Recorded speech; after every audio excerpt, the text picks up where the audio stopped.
Hello friends, ಇವತ್ತಿನ ಸಂಚಿಕೆಯಲ್ಲಿ ಏನಾಯಿತು ಅಂತ ನೋಡ್ಕೊಂಡು ಬರೋಣ ಬನ್ನಿ.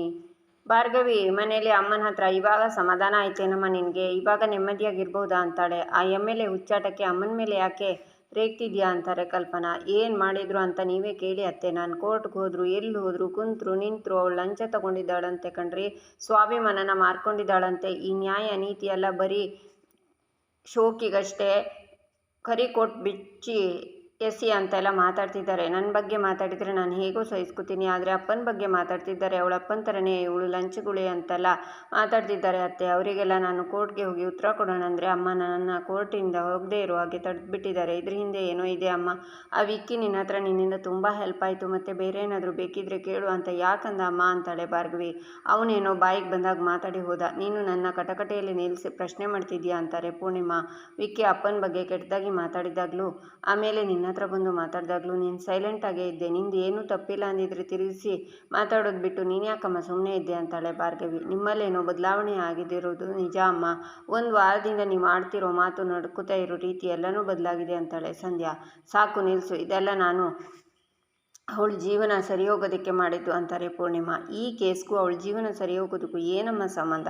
ಹೊರಗಡೆ ಲಂಚ ಕೊಟ್ಟು ತಗೊಂಡಿದ್ದಾಳೆ ಅದಕ್ಕೆ ಕೋರ್ಟ್ಗೆ ಬಂದಿಲ್ಲ ಅಂತ ಹೇಳ್ತಿದ್ದಾರಮ್ಮ. ಲಂಚ ಲಂಚ ಅಂತ ಕೇಳಿ ಕೇಳಿ ಮೈಯೆಲ್ಲ ಉರಿತಿದ್ಯಮ್ಮ, ಏನು ಮಾಡಲಿ ನಾನು ಅಂತಾಳೆ ಭಾರ್ಗವಿ. ಸಾಕು ನಿಲ್ಲಿಸೆ ಭಾರ್ಗವಿ, ಏನು ನಾನೇ ಲಂಚ ತಗೊಂಡು ಕೋರ್ಟ್ಗೆ ಹೋಗೋದನ್ನು ನಿಲ್ಲಿಸಿದೆ ಅನ್ನೋ ಥರ ಮಾತಾಡ್ತಿದ್ಯಲ್ಲ ಅಂತಾರೆ ಪೂರ್ಣಿಮಾ. ಆಗ ರವಿಯವರು ದುಡ್ಡಿನ ಬ್ಯಾಗನ್ನು ತಂದು ಬಿಸಾಕ್ತಾರೆ.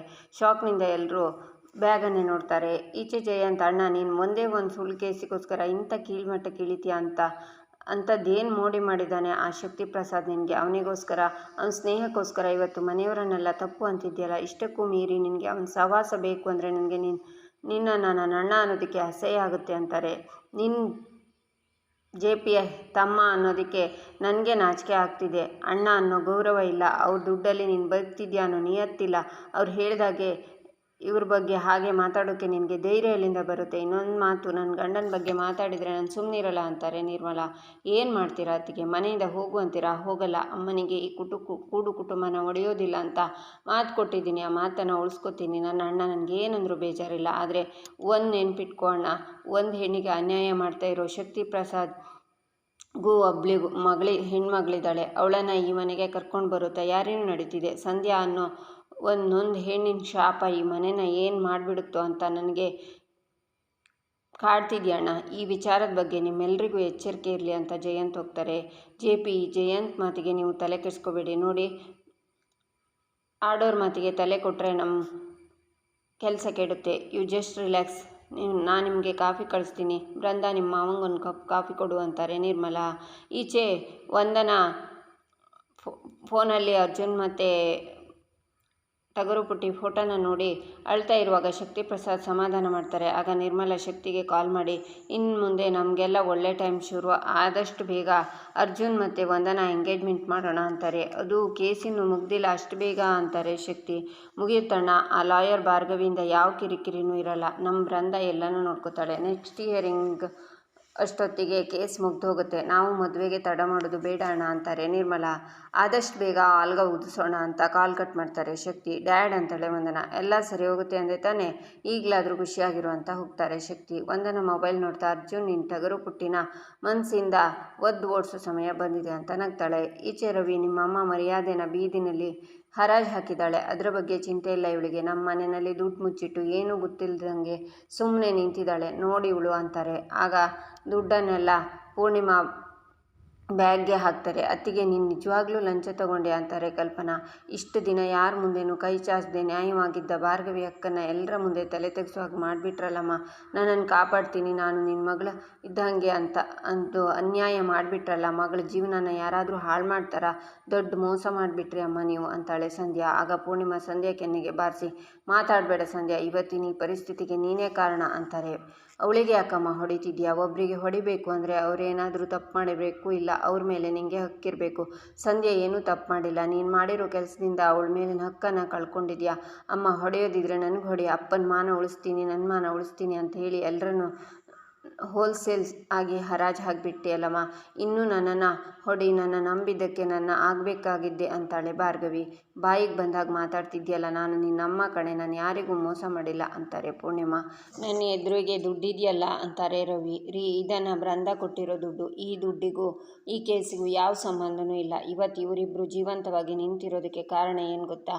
ಕೋರ್ಟ್ಗೆ ಹೋಗದೆ ಇರೋದು. ಹೌದು, ನಾನು ಮಾತಾಡಲಿಲ್ಲ ನಿಜ. ಯಾಕೆ ಗೊತ್ತಾ? ಇವಳು ಪ್ರಾಣ ಉಳಿಸೋಕೆ ಆ MLA ಶಕ್ತಿಪ್ರಸಾದ್ ನನ್ನ ಫೋನ್ ಮಾಡಿ ನಿನ್ನ ಮಗಳು ಕೋರ್ಟಿಗೆ ಬಂದರೆ ಅವಳನ್ನು ಕೊಚ್ಚಾಕ್ತೀನಿ ಅಂತ ಹೇಳ್ದ. ಇದನ್ನು ಕೇಳಿಸ್ಕೊಂಡು ಅವಳನ್ನು ಕೋರ್ಟಿಗೆ ಕಳ್ಸೋಕ್ಕಾಗತ್ತಾ ಅಂತಾರೆ ಪೂರ್ಣಿಮಾ. ಮತ್ತೆ ಲಂಚ ಹೇಗೆ ಬಂತು ಅಂತಾರೆ ರವಿ. ಇದು ಬೃಂದ ಮನೆ, ತಗೋಬೇಕಮ್ಮ, ಇದನ್ನು ನೀನು ಇಟ್ಕೋ ಅಂತ ಹೇಳಿಕೊಟ್ಟಿರೋ ದುಡ್ಡು. ನಾನು ಸತ್ಯನೇ ಹೇಳ್ತಿದ್ದೀನಿ, ಆದರೆ ಯಾರೂ ನಂಬ್ತಿಲ್ಲ ಅಂತಾರೆ ಪೂರ್ಣಿಮಾ.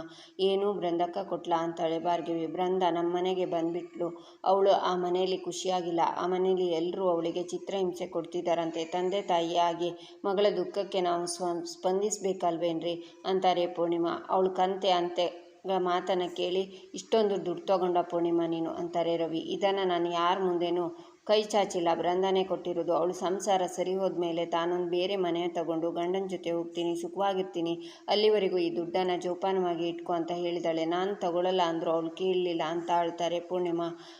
ಇರುಳು ಕಂಡಿರೋ ಬಾವಿಗೆ ಹಗಲು ಬಿದ್ದಿದೆಯಲ್ಲಮ್ಮ, ಅವಳ ಮಾತನ್ನು ನಂಬಿ ಅವಳು ಕೊಡೋ ದುಡ್ಡಿಗೆ ನನ್ನ ಅಪ್ಪನ ಸ್ವಾಭಿಮಾನನ ಮಾರ್ಬಿಟ್ಟಿಯಲ್ಲಮ್ಮ ಅಂತಾಳೆ ಭಾರ್ಗವಿ. ನನಗೆ ನೀನು ಹೇಗೋ, ಬೃಂದನೂ ಹಾಗೆ. ಇದು ಅವಳು ಜೋಪಾನವಾಗಿರು ಇಟ್ಟಿರು ಅಂತ ಕೊಟ್ಟಿರೋ ದುಡ್ಡು ಅಷ್ಟೇ. ಅದು ಬಿಟ್ಟು ಯಾರ ಹತ್ರನೂ ದುಡ್ಡಿಗೆ ಕೈ ಚಾಚಿಲ್ಲ. ನನಗೆ ನಿಮ್ಮಿಬ್ಬರು ಜೀವ ಮುಖ್ಯ ಕಣೆ, ಅಷ್ಟು ಸಾಕು ಅಂತ ಪೂರ್ಣಿಮಾ ಹೋಗ್ತಾರೆ. ಈಚೆ JP ಬೃಂದ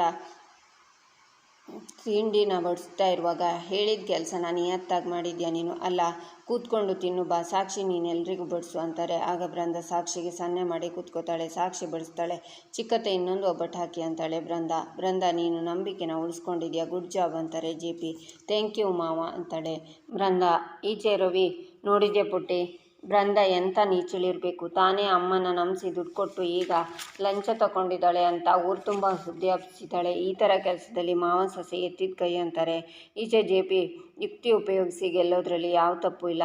ನೀನು ಅವಳಿಗೆ ಮೋಡಿ ಮಾಡಿ ದುಡ್ಡು ಕೊಟ್ಟೆ, ಭಾರ್ಗವಿ ಲಂಚ ತಗೊಂಡ್ಲು ಅಂತ ಜನ ಪಟ್ಟ ಕಟ್ಟಿದ್ರು. ಅವಳು ಈ ಥರ ನೆಲ ಕಚ್ಚಿದ್ದನ್ನು ನೋಡೋಕ್ಕೆ ಮಜವಾಗಿತ್ತು. ಸಾಕ್ಷಿ, ನಿರ್ಮಲಾ, ನೀವಿಬ್ಬರು ಇವಳಿಂದ ಕಲಿಬೇಕು ಅಂತಾರೆ. ಈಚೆ ರವಿ, ಅವಳು ಈ ಮನೆಯಲ್ಲಿ ಹುಟ್ಟಿದ ಮಗಳಾಗಿ ಹೀಗೆ ಮಾಡಿದ್ಲಲ್ಲ ಪುಟ್ಟಿ ಅಂತಾರೆ. ಈಚೆ ಬೃಂದ, ನಿಮ್ಮ ಸೊಸೆಯಾಗಿ ನನ್ನ ಕರ್ತವ್ಯನ ನಾನು ಮಾಡಿದ್ದೀನಿ ಮಾವ. ದುಡ್ಡು ಕಂಡ್ರೆ ಬಾಯಿ ಬಿಡೋ ಚಿಲ್ಲರೆ ಜನ ಅವರು, ನಿಮ್ಮ ಮುಂದೆ ನಿಲ್ಲೋ ಯೋಗ್ಯತೆ ಅವರಿಗಿಲ್ಲ ಅಂತಾಳೆ ಬೃಂದ. ಚರಣ್, ಮನೆಗೆ ಒಳ್ಳೆ ಸೊಸೆನ ಕರ್ಕೊಂಡು ಬಂದಿದ್ಯಾ, ಗುಡ್ ಅಂತಾರೆ JP. ಮಾವ, ನಾನೇನೋ ಚರಣ್ಗೆ ಒಳ್ಳೆ ಹೆಂಡತಿಯಾಗಿದ್ದೀನಿ, ಆದರೆ ಚರಣ್ ನನ್ನ ಇನ್ನೂ ಒಪ್ಕೊಂಡಿಲ್ಲ ಮಾವ. ಅದು ನಮ್ಮಿಬ್ಬರ ಮದುವೆ ಮನೆಯಲ್ಲಿ ಯಾರಿಗೂ ಇಷ್ಟ ಇಲ್ವಲ್ಲ ಅಂತ ಚರಣ್ ಬೇಜಾರು ಮಾಡ್ಕೊಂಡಿದ್ದ ಅಂತಾಳೆ ಬೃಂದ. ಈಗ ಎಲ್ಲರೂ ಒಪ್ಕೊಂಡಿದ್ದಾರಲ್ವ ಚರಣ್, ಹೆಂಡತಿ ಜೊತೆ ಖುಷಿಯಾಗಿರ್ಬೋದಲ್ವಾ? ಬೃಂದ, ನಾನಿವತ್ತು ತುಂಬ ಖುಷಿಯಾಗಿದ್ದೀನಿ, ನಿನಗೇನು ಬೇಕು ಕೇಳು ಅಂತಾರೆ JP. ಮಾವ, ನಾನು ಚರಣ್ ಮದುವೆಯಾಗಿ 1 ವರ್ಷ ಆಯಿತು, ಹನಿಮೂನ್ಗೆ ಹೋಗ್ತಿಲ್ಲ, ಕಳಿಸ್ಕೊಡ್ತೀರಾ ಮಾವ ಅಂತಾಳೆ ಬೃಂದ. ನಾನು ಮರ್ತಿದ್ದೆ, ಖಂಡಿತ ಕಳಿಸ್ತೀನಿ. ಯಾವುದಾದ್ರೂ ಫಾರಿನ್ ಟ್ರಿಪ್ ಪ್ಲ್ಯಾನ್ ಮಾಡು, ನೀನು ಎಲ್ಲಿ ಹೇಳ್ತೀಯೋ ಅಲ್ಲಿ ಕಳಿಸ್ತೀನಿ ಅಂತಾರೆ JP. ಥ್ಯಾಂಕ್ ಯು ಮಾವ ಅಂತಾಳೆ ಬೃಂದ. ಆದರೆ ಒಂದು ಕಂಡೀಷನ್, ಆ ಭಾರ್ಗವಿ ಮುಂದಿನ ಹಿಯರಿಂಗ್ಗೂ ಕೋರ್ಟ್ಗೆ ಬರಬಾರ್ದು. ಅವಳು ಬರದೇ ಇದ್ದರೆ ಅಲ್ಲಿಗೆ ಈ ಕೇಸ್ ಮುಚ್ಚೋಗುತ್ತೆ ಅಂತಾರೆ JP. ಭಾರ್ಗವಿ ಮುಂದಿನ ಸಲನೂ ಕೋರ್ಟ್ಗೆ ಬರಲ್ಲ, ಈ ಆಟನ ನಾನು ಮುಂದುವರಿಸ್ತೀನಿ ಅಂತಾಳೆ ಬೃಂದ. ಈಚೆ ರವಿ, ನಿನ್ನನ್ನು ಗೆಲ್ಲೋಕೆ ಆ ಬೃಂದ ಮತ್ತೆ ಪ್ರಯತ್ನ ಮಾಡೇ ಮಾಡ್ತಾಳೆ ಅಂತಾರೆ. ಇಲ್ಲಿಗೆ ಈ ಸಂಚಿಕೆ ಮುಕ್ತಾಯವಾಗುತ್ತೆ. ಮುಂದಿನ ಸಂಚಿಕೆಗಾಗಿ ನಮ್ಮ ಚಾನಲನ್ನು ನೋಡಿ, ಸಬ್ಸ್ಕ್ರೈಬ್ ಮಾಡಿ, ಲೈಕ್ ಮಾಡಿ, ಶೇರ್ ಮಾಡೋದನ್ನು ಮರಿಬೇಡಿ.